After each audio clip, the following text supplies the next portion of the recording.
Good. Okay. Name's PeterVanHouten. I joined this month will be exactly 2 years ago. So, a dear friend of mine introduced me to the club, and Mindy, and I thought, this is perfect. Having lost my wife about 4 years ago, and having lost crew,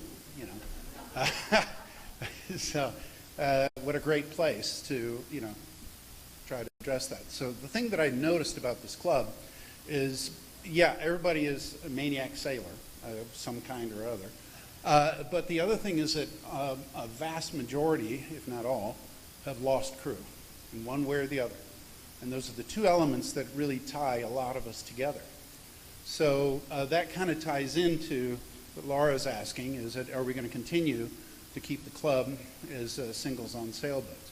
And that's quite very important. On the flip side, which I don't know the details, what is happening to the membership, what's happening to, how do you make an organization survive?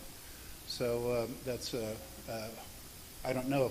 I've always been an independent physician and retired, so I have not had to deal with committees and basically, my mind and went that way. So I'll warn you, I'm out of the box thinker.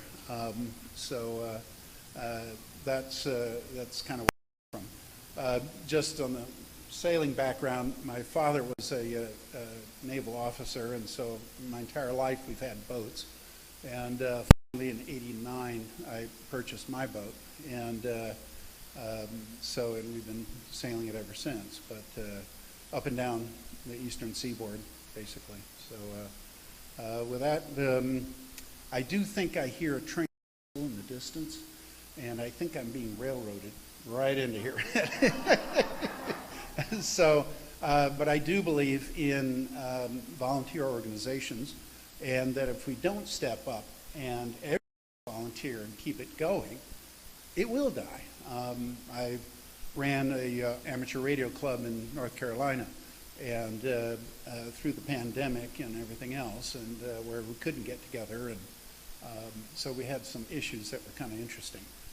But we actually managed, even in the pandemic, to grow our membership. And but finally I had to step away from that. And so I don't know that I can help, but I've got a brain and I got ears, and sometimes I use the brain. So thank you.